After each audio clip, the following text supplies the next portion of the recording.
שלום. שלום, מה את עושה שם? אני עדיין מטורפת. נרגעת מהנוף. אני לא חושב שהייתי נהנה מזה. אולי אם היית מנסה. אפילו לאוויר פה יש ניחוח אחר. את מסתובבת ומנסה כל דבר פעם אחת, אה? לפעמים פעמיים. מה את מחזיקה שם? זה פרח שנערי. האחרון בשנה לדעתי. אני לא חשבתי שאפשר למצוא אחד כל כך מאוחר בעונה. שמעת פעם שכדי להריח אותו צריך ממש להתכוון לזה? למה? אם אף נמרח, סימן שאני מאוהבת. תראה.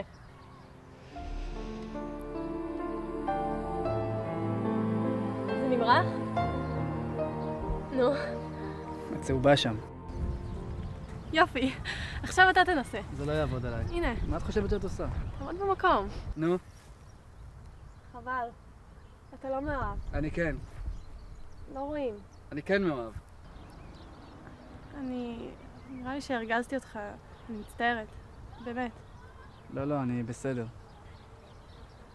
אני צריכה ללכת עכשיו, ואני רוצה לדעת שאתה לא כועס עליי. אני לא כועס, אבל כן הרגזת אותי. אני צריכה ללכת לפסיכיאטר. אין לי מושג מה הוא חושב עליי. הוא אומר שאני כמו בצל. שאני מעסיקה אותו בלקלף את השכבות. אני נוטה להאמין שאת באמת צריכה פסיכיאטר. לא התכוונתי. למה את הולכת לפסיכיאטר? הם רוצים לדעת מה אני עושה בזמן שלי. אני אומרת להם שלפעמים אני רק יושבת וחושבת, אבל אני לא אומרת להם על מה. אני אומרת להם שלפעמים אני אוהבת להטות את הראש לאחור ולטעום את הגשם. ככה. יש לו טעם של יין. ניסית פעם? לא, אני... אתה באמת סלחת לי, נכון? כן, סלחתי. אפילו שאת מוזרה ומעצבנת, קל לסלוח לך. אמרת שאת בת 17? טוב, בעוד חודש. זה מוזר.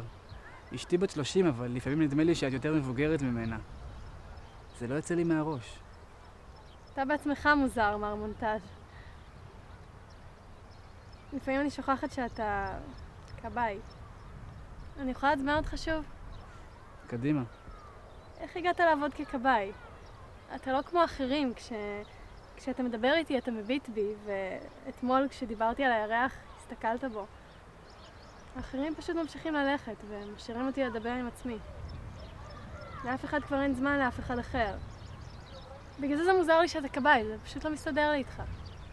טוב, כדאי שתמהרי לפגישה שלך.